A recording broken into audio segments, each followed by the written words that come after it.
those games. And so we were just talking about Toonami, and this is like the perfect segue into a game that I loved, and I'm pretty sure I might be the only one that I know personally that has played it. A lot of people have played it, but when I bring it up, people are like, "What game?" And it's Brave Fencer Musashi. And so like this game, it had everything that was great about that time period. It had the crazy PlayStation 1 graphics. It Yeah. was a 3D action game, which I was still kind of more action based, starting to get into the RPGs, but still more of an action player. Then it had the amazing voice acting of the time period. Those voice actors in that game are burned into my head.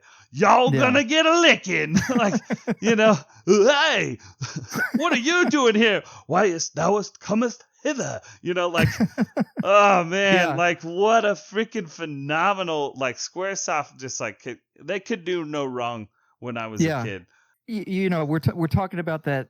I don't even know the proper term for it, but a bunch of kids in the middle of nowhere in the Midwest, we have no reason to like, Yeah, Japanese exactly. culture Why the did way that that happen? we did. And it was so cool. You know what I mean? It Yeah. was so, I mean, looking back on it now, it's like, okay, maybe that's a little cringe or nerdy or whatever. I don't care. It's cool, man. Like you said, those lines are burned in my head, and then of course, as I got older, it's like, oh, Musashi, I want to learn more about him and all of the historical stuff that he did. But right, for it's real, like, the real one. I really wanted to learn about it. But it's like, okay, Brave Fencer Musashi, and then the crazy second one that was on PlayStation 2. I still need to play that. Games are so crazy to be. And, it's like, looking back, it's like, oh, let's put together a list of PlayStation 1 games to talk about. You're exactly right. It's something you put at the bottom of the list. Right. Because you bring it up and people are like, what? What are you talking about? It's like, no, look, it's really cool. There for a while, I was playing that once a year because it's so easy. Yeah. Of course, it was like extremely hard to me as a kid. I didn't beat it as a kid. I got to the last boss, and I don't know. I must have missed the attack so many times or something, Yeah. and just thought that I couldn't beat it. I was like, I must have missed something because it happened all the time. Back then you would have to start the game over because you missed something. Came back and I found out that I could have just beat it, and I was like, I'm an idiot.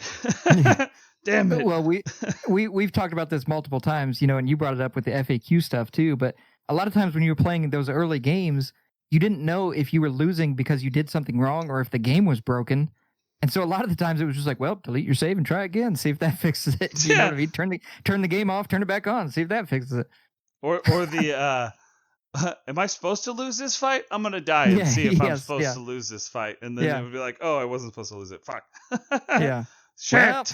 Well. Yeah. That was that. Oh my gosh. Yeah, that was the Wild West of games, dude. And like still on Squaresoft. I mean, just Squaresoft. Obviously, this is what this household was loyal to. But the Bushido Blade games, getting us into kind of like some of the fighting games that were. I brought this up today to a friend, and he played this game. And I was like, yes, dude, Bushido fucking Blade. Man, the storylines that me and my brothers would come up with for those characters, Bushido Blade 1 was crazy. That game was crazy for the time. Like all the different fighting games that were out, and this is like a one-hit fucking kill game. Like you stab them in the chest, they fucking die. Like, because you would. I don't know how to explain. Fighting games have their own mythos to them, that I've always kind of admired and respected and all of that stuff. Mm-hmm. I really felt like in Bushido Blade 1 and 2 that I could get better with a character and I would become a martial artist. You know what I mean? Like I was becoming. We made that joke, with our yearly get together game, who would win the Bushido, because we're fighting for it and stuff like that. I felt like I was like learning how to become a better video game player because of Bushido Blade. Dude, well, okay, so that gaming tournament that we do every year, and then we'd fight for the Bushido. That's because that's what me and my brothers would do. We would fight for our Bushido, and if you lose your Bushido, then you have to fight him again. So we were not that great of big brothers, me and my older brother, and we had like egged on both brothers, younger ones, to fight for their Bushido. And we kept making them fight over and over. This is for the Bushido. And then finally, the older one of the two loses. And he's like, my Bushido. Dude, he's still pissed about that. I feel bad about that. And I'm just like, you got your Bushido back, man. And we were being dicks. Yeah. Yeah, that's why we, to carry on the legacy of playing that. But man, talk about fighting games that had a cheap character. Yo, the guy with the gun. Like you're in a sword fighting game, and all of a sudden it's all one hits, and he shoots you once, you're dead. Yes. Oh, and he was playable. What do you mean? My gosh. Well, I mean, we talk about this all the time. The idea of like imposing our own rules on games and stuff like that. I'm not going to use my main character. I'm going to use my off character. That move is cheap, whatever, all of that stuff. I feel like that stuff was forged in Bushido Blade because it's like, whoa, hey, whoa, hang on a second. Was that an underhanded tactic? Did you just lose your Bushido? You just hit him in the back? Yeah, because if in the story mode, if you like kill people in the back, you get like the bad ending. So you had to hit him in the face and kill him, right? Or you lose your Bushido. I mean, I don't know if that's I need to play that game as an adult, play through the story. Yeah, because there's some fog there from 20 plus years ago. Well, I guarantee you, like you said, we were filling in the gaps with a lot of these PlayStation 1 games, whether it's graphically or the story or whatever. I can almost guarantee you that we filled in the gap of the Bushido Blade 1 and 2 storyline. I don't think there's another game that has been made. Please, Squaresoft, Square Enix, or if you're listening, can you make Bushido Blade 3 pretty fucking please with fucking sugar on top? No, he said what he said. We want Squaresoft back, and we want Bushido Blade 3. Yeah. Look, I love you, Enix, okay? Like, yeah. I'm a huge Dragon Quest fan now. This is a little side story. I didn't realize I had played a Dragon Quest game until I was like an adult, because my dad, he was the one that bought the first Nintendo in our house, and one of the games that was on top of the fridge. Yeah. Well, talk about the other one, maybe in another story. But one of them was Dragon Warrior, which I didn't know that Dragon Quest and Dragon Warrior were the same games until I was older. Yeah. And what a confusing thing there. Talking about renumbering of the Final Fantasies, here's the renaming of the most iconic JRPG in history, Dragon Quest. But switching back to those fighting games, here's a fighting game that I don't know if it's obscure, but the reason that, and we were talking about so much Final Fantasy stuff, is the game Airkais. Of course, it looks like Airgets or something like that. Yep. And the only reason we knew how to pronounce it was because the PlayStation loved to like pronounce stuff like Mega Man X4. Yeah. Capcom was always doing that. But we played that game because Sephiroth and Cloud were in it. Yep. You had said that you had played it because when I brought it up to what we were going to talk about tonight, or now, what is this, part 3? Hour 3, part 3. We've now gotten into the car together and we're driving down the road to say our goodbye. Yeah, you're taking me to your house, and then you're gonna come back and drop me off, and then I'll wave. Yeah. Slap the knee. Yeah, no, you're like the Midwest Japanese import was like we were carrying that on our backs because nobody has heard of this game. You try to talk to people about it, and it's like one of the biggest crossover. I mean, as me as a kid, I thought this was the biggest crossover game of all time. Final Fantasy VII characters in a fighting game. I was like, we got to have that. Oh yeah. And obviously now I'm sure if we went back and played it, I'm sure it's maybe hasn't held up as well as we think it has in our memory. But oh my gosh, I remember at the time thinking that was so cool that a character from one franchise is in another one. Yeah, it's and like you said, just the stylization and the crazy names and all of that. It was very fun. Well, we kind of switch gears here into fighting games here for a minute. Might as well embellish it some more. Like that game, it was the only. I don't know if they made other ones about it or what characters were actually in it. I didn't really know. I just knew that Cloud and Sephiroth were in it, and it was fun to play it. And it was like this arena style, like you could run anywhere, and that was really incredible because at the time we were kind of moving fighting games from like Street Fighter and King of Fighters and Battle Arena Toshinden. So we've not talked about how you and I, in our separate worlds that we lived in at the time, loved playing fighting games, and everybody had their fighter, and everybody like, who's your main? Still to this day, there's all kinds of who's your main in these games. But one game that I feel like you have to talk about when you talk about PlayStation 1 is Tekken. And I wasn't like a huge Tekken fan. I didn't really play a lot of it. I don't know if you played a lot of it, but I remember playing it, and I can't remember which Tekken it was that was on the PlayStation. Was it 3? Yeah, 1, 2, and 3 were all on PlayStation 1. Okay. All right. Yeah, okay. So I don't remember which one we even had, but I know we played it, and I remember I played I think his name was Lou. Law, maybe? No, I didn't play Law. I played the other guy. He was like a cop. Oh, yeah. Yep, I know who you're talking about. But I should have been playing fucking King, man. That's who I should have played. Yep. I don't know what the hell I was thinking. That was my guy, the wrestling character. Hell obviously, it's an homage to Tiger Mask, one of the greatest Mexican wrestlers of all time. But of course, the meme, if you have TikTok or Instagram Reels or anything like that, if you happen to get a Tekken gameplay match and you see King on it and they just one hit KO you from doing this chain of grapples, that was there all the way back on the PS1. Yeah.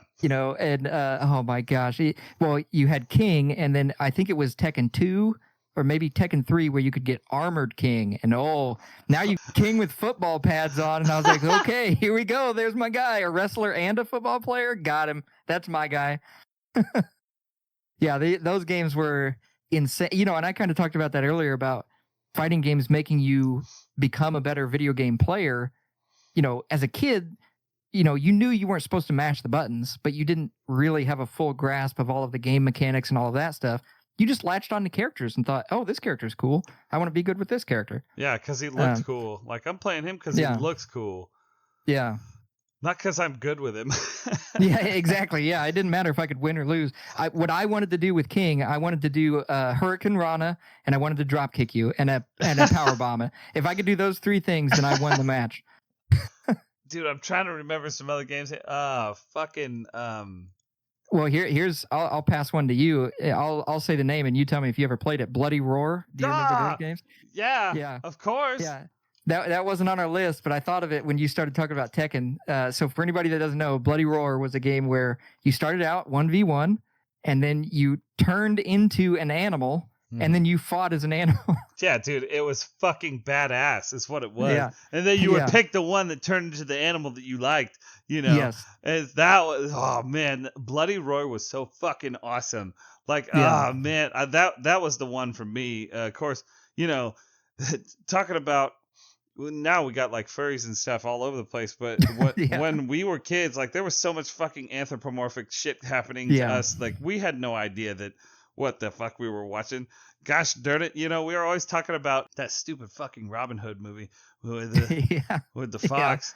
But yeah, like that was sick to me. I loved that Bloody Roar. And then I think you were talking about, I don't remember if you talking about this on which one because we've now fucking we're 3 deep or something. Yeah, we're like 3 or 4 deep now by accident. But fucking talking about Primal Rage, like that game was badass. Like, what the fuck? I'm a dinosaur? Yeah, obviously these games are meant to be played. They were rated, the ESRB rated them for teens and adults and all that stuff. But the sneaky way that you got a kid to want to play your game was, can I turn into a dinosaur? Can I turn into a really cool animal? And if so, I'm in. I don't care if it's the most violent game in the world. Yeah, Primal Rage, where you just straight up play as the dinosaur, or Bloody Roar, where you can transform and all of that stuff. Man, I was all over those games. Man, fighting games were like, that was a way that you could play multiplayer. It was really hard to play multiplayer, and being Midwestern boys, we didn't really have the fucking arcade scene, or maybe especially in the area that we lived in, or that we still live in. But getting those fighting games and being able to play with friends, and being able to pass the controller around, like that was it, man. Like you get your ass beat and you're like, all right, who's next? I got to pass to the left or whatever. Yep. You win, you get to stay. If you lose, you pass the controller to somebody else. And, obviously, we talked about it earlier, but the idea of like, well, that's kind of a cheap move. Maybe you shouldn't use that. And then it became, okay, well, now let's see who can beat the cheap move, Yeah.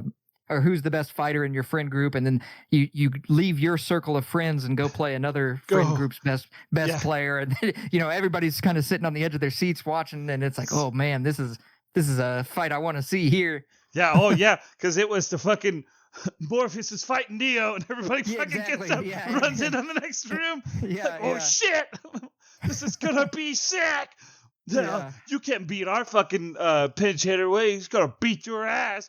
Well, and you know, obviously nowadays you have the tournament scene, esports, and all of that. We didn't have that back in the day. You know, it was literally, if you were good at games, you just kept going up until you reached your limit. You know, and that limit might be you go to a nearby college and play in, you know, a weekend tournament at a college or something like that. But it's not like you could, like you said, go to the arcade, or certainly not play somebody outside of the state or the country. Absolutely, you couldn't do that. But, you know, it's like, I'm the best player at my school, you know, and it's like, okay, well, then nobody wants to play you anymore because you win all the time.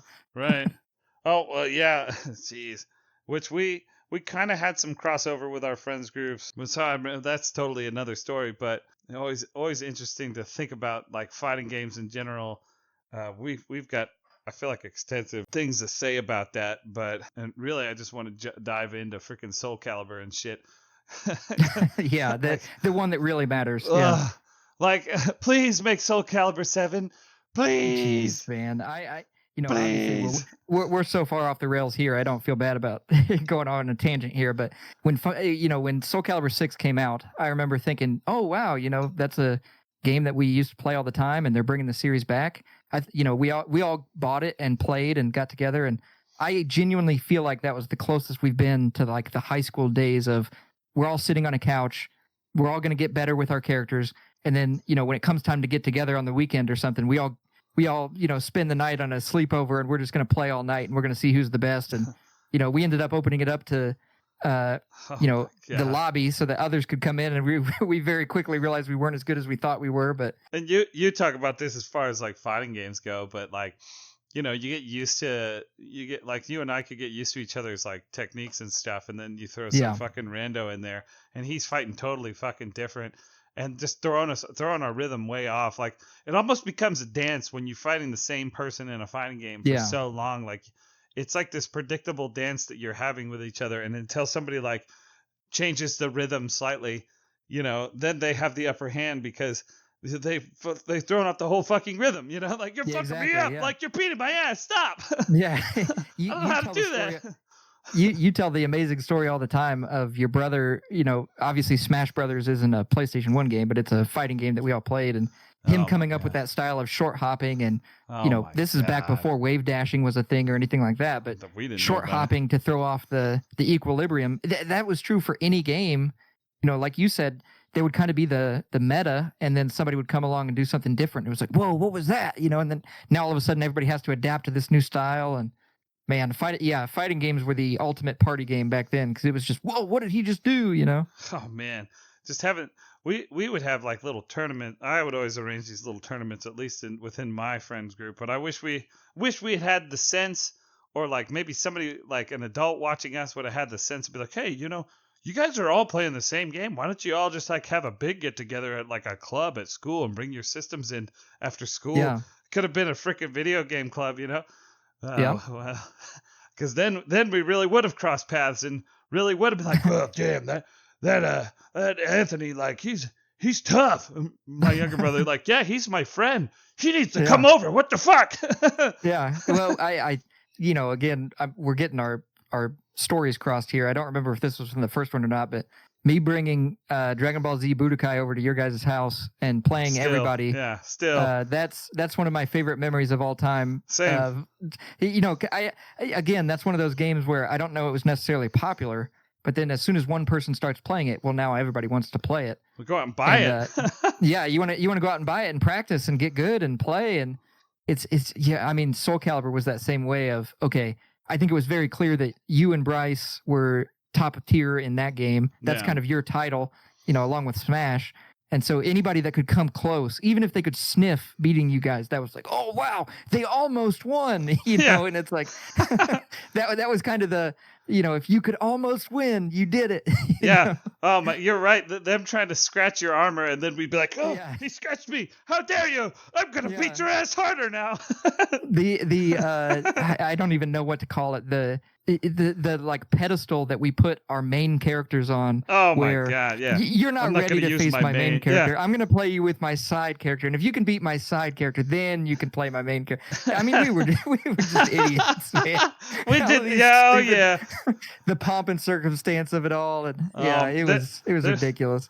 There really was just like this cadence and this honor and to these games, these fighting games. It's that feeling of being like, okay, I'm gonna fight this person. They're about my level, I think, and then they soundly beat your ass, and you're like, okay, I gotta beat his ass so that I can get good enough. Oh no, I have to face, Anthony and fucking Budokai. Fuck! Like, this is gonna throw off my whole rhythm, and then you're just like on your heels the whole time of the fight, like, going, if I can hit him once, I'll feel better. Yeah, don't get perfected. As long as I don't get perfected. Yeah. I don't know if you ever did this. The last straw was always you would change your character's outfit to the special outfit. The special color. Like, okay. Yeah, the special color. And it's like, okay, now I'm on my A game. Now I'm ready. Yeah, and everybody leaning forward when they fucking put the special color on and getting onto the fucking knees. Oh my god, that was like the best.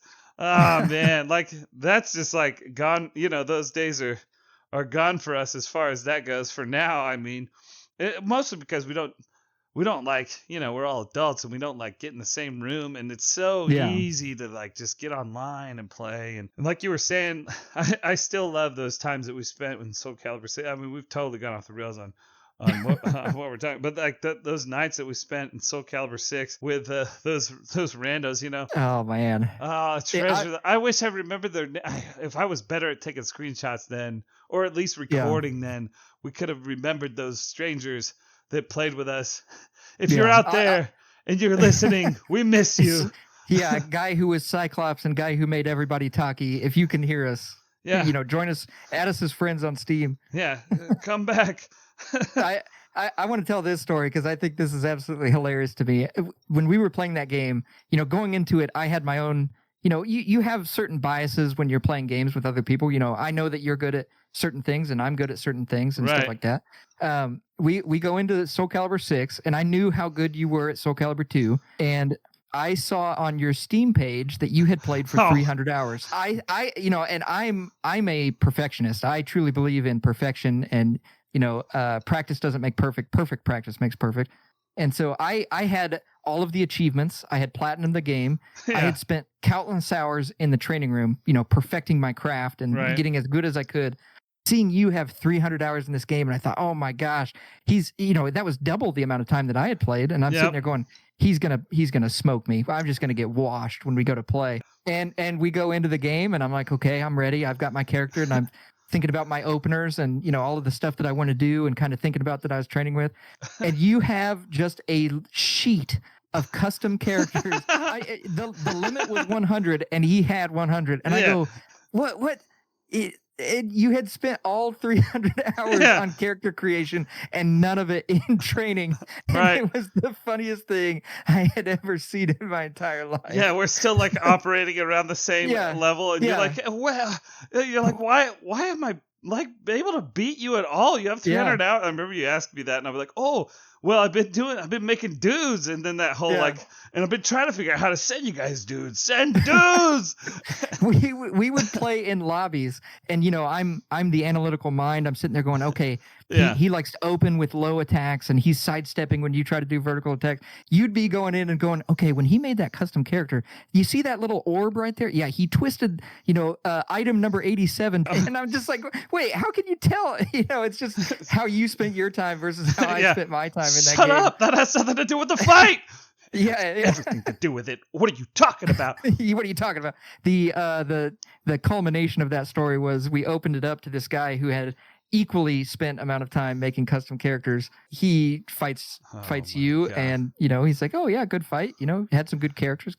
Doesn't even comment about my characters. What are you talking about? Comment on your characters. Son and then of a I go bitch. to fight him, and of course, I wanted to be be in the group too. So I made a character. I made a girl, turned the sliders all the way up on the chest and butt, and go to fight him. And he's like, "Wow, that was such a cool character that you made." OC Do Not Steal. Yeah. And it's just a girl with the sliders turned up all the way, and that made you so mad. Immediately switched to fucking Nightmare, and just like, I'm gonna beat the shit out of this guy. Fought him for real. Like, you fucking little fucking motherfucker. Oh my god. Yeah, you had 100 characters and I had 3. Yeah. I had OC Do Not Steal, Lime Man, who 2 favorite things, limes and being a man. Yeah. And Magikarp, who I stole from the internet somewhere. Fucking carved you. Yeah, carped him. I have a gift for you. I have a gift for you. I'll never that lives in me. Carp.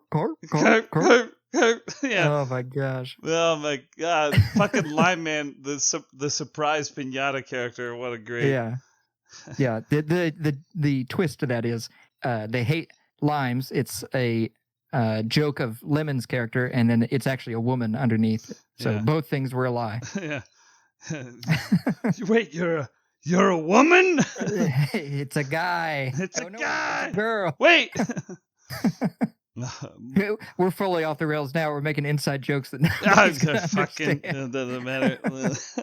The fucking no. What the whole point of this entire conversation that we've now gonna have to break it up into like 3 things because we've just gone completely sideways because we just keep talking about stuff. The one game that we wanted to talk about was Tenchu, was fucking Tenchu. And I still can't remember, which I'm still struggling. I'm going to have to go and play it again because I was like a ninja boy back then. But the one that because I was trying to get us there talking about fighting games because this is what we did in that game. We didn't do what you were supposed to do, which I'm pretty sure the 2-player mode was supposed to be co-op, not kill each other. But we turned it into, I'm going to fucking kill you in the game. And like going around trying to sneak kill each other. Everybody had different fucking tactics, man. And like, what's so interesting about it for me is that's what you and your friends were doing with it, and that's what me and my friends were doing with it. Like, yes, like you said, that was not what that was for. It was supposed to be split screen co-op, complete the mission. Get in, get out, do it without being seen. Well, we turned that into a 1v1. Fighting game where there just so happened to be NPCs in the way that you couldn't get caught by. And oh my gosh, that was one of the greatest games of like, keep in mind, we're talking about PlayStation stuff, and it would be like, I'm going to set this poisoned rice ball down, and if you eat it, you're going to, get trapped or whatever. Oh my gosh. Everybody had super moves, and it was amazing. Just the fact that the whole game was built around stealth kills. But okay, so the funniest thing about this was it was also during the time period of 2-player games being on the same screen. So don't look at my screen, you dirty screen looker. Yes. We had a setup. I don't know if this was the case in your house where you would take a cardboard box. No, we didn't do it. And you would tape it so that I could only see my half, you could only see your half. I love because that. Like you said, if you cheated and you looked at the other screen, that was cheating. And it was the honor system until you broke it, and then we busted out the cardboard. Okay, yeah. I wish we had thought of using cardboard. Of course, cardboard wasn't as readily available as it is today. True. When you get all these freaking deliveries. My kids are like, can we make a cardboard castle today? I'm like, you know what? We can. Yeah. We got tons of boxes. Oh, man. Like, we just had to like just focus on your screen if you can. But of course, not trying to get into talking about FPS games today because that'll get us another like 30 minutes. But screen looking was like really just part of it. Like they expected you to do that because you would have to memorize these freaking maze-like maps to be able to screen look effectively. Yeah, you're talking about that Tenchu game. I think something that maybe I don't know if it gets lost, but the graphics objectively were terrible back then. Everything was pixelated and grainy, and it was 3D, which was very cool, but there was no fine detail, and so you had to make landmarks on the map. And so that's what screen peeking really was. It was like, they're by the big rock. Well, I know where the big rock is. It's over here. That's where they are. Right. So, it almost became, like you said, it almost became a game mechanic in the sense that level designers had to make these really cool, backdrops, because otherwise, if you were just playing on a monochromatic backdrop that didn't pop, it didn't matter if you're screen peeking because, it's like, oh, they're over there. Well, where's over there? I don't know. I think the limitations of the system were what made a lot of the games really good. Oh, yeah. Talking about like the maze-like parts and memorizing the maps. I mean, this was slightly after when, like you're talking about using the same assets, that rooms really were like almost identical in gaming prior to that. And they had enough memory to be able to be like, yeah, there is a big rock here now. Yeah. And exactly. You're like, oh, okay. that just leads us into the PS2 though. So yeah, I guess we're gonna have to talk about that. It's gonna be hard not to want to talk about the 64 and what I thought about that, but I don't think did you have a 64 or were you mostly just like I did not. Okay. Yeah, I was a Sony fanboy. I obviously had the Sega Genesis. But yeah, I think there is a lot of crossover there because like you said, we talked about the Cool Borders game earlier and you kind of cross-referenced that with 1080. Mm-hmm. I think there was a lot of that going on where it was like, okay, I'm a PlayStation player, you're a Nintendo player, but we have similar games that we kind of played at the same time. They just weren't the same game. Oh, yeah. Well, and the console wars were full swing, so trying to get people to just be loyal to one console and buy just these games. Of course, I had 3 brothers, so we would have multiple consoles, but we only really had like one or I think maybe 2 TVs. So like, one system was here and one system was there, and they didn't move from those positions. But yeah.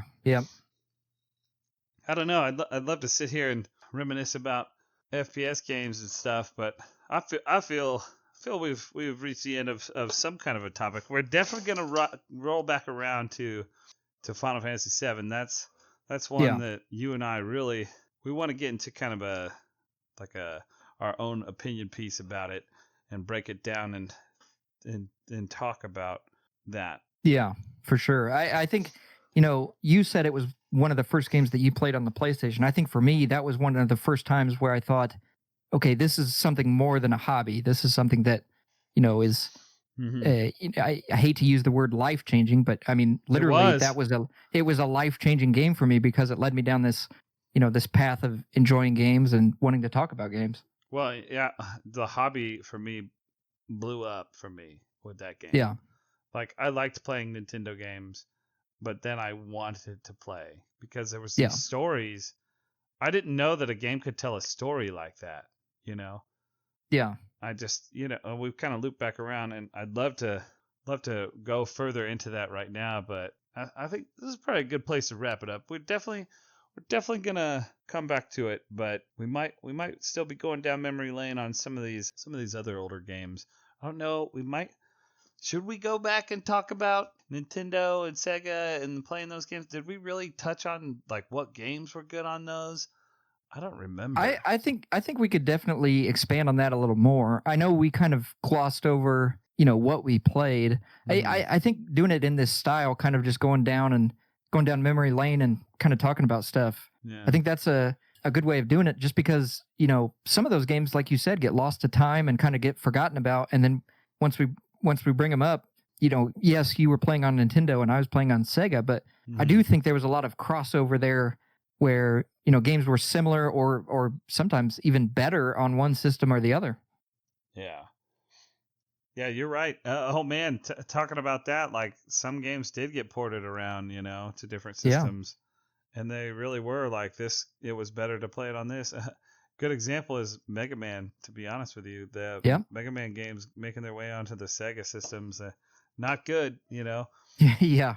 Well, and that's, you had talked about those being really influential in your PlayStation 1 lifespan. That's part of the reason why I didn't play them so much was because I had such a poor experience on the Sega. And then, they come up on the PlayStation. It's like, I don't really care about Mega Man games. Obviously, I didn't know the cultural significance of them. Yeah. And then, I play 8 and I'm like, oh, wow, this is, and then as soon as you play 1, it's kind of the same thing we talked about with Final Fantasy, the Final Fantasy series. I got to go back. I got to get all of them now, Yeah, that was so much fun. Oh, man. When I think about Mega Man, when I think about Mega Man, I think about another man that got lost to time, and I don't know if he can come back. He's tried to a couple times, and it's Bomberman. Oh yeah, yeah. And we were talking about co-op games and games that you fight. With this one, and like that was a game, and everybody's on the same screen, and you're trying to blow each other up. And gosh damn, was that fun! Like, oh man, I loved playing Bomberman back then with my brothers. Like, because we had enough to do 4, And even on the Super Nintendo, we had enough, and we had one of those adapters that made it so you could play 4-player with the games that had 4-player. That was definitely one where I got grounded for making my sister cry over that game. Bomberman? You guys play Bomberman? Oh yeah, that was a.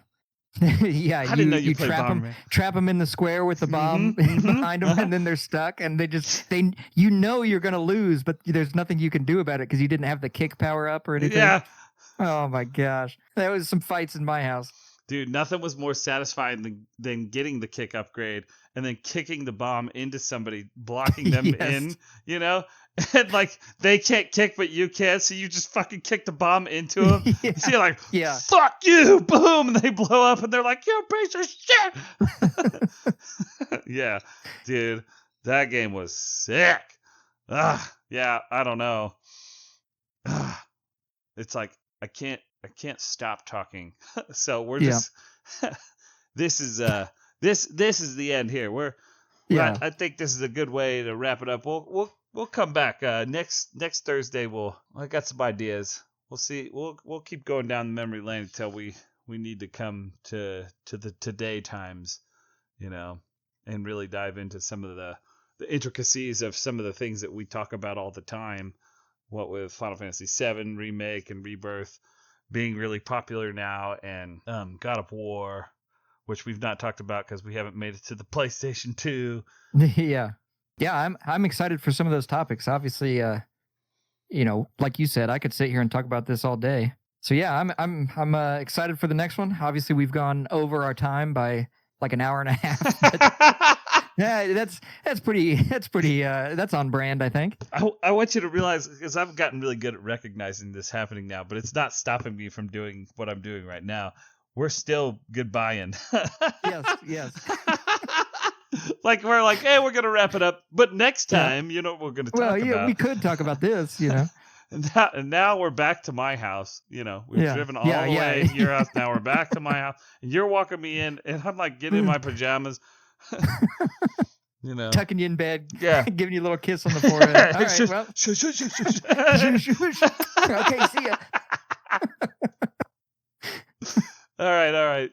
Yeah, we'll catch you guys next time on Dragon Ball Z.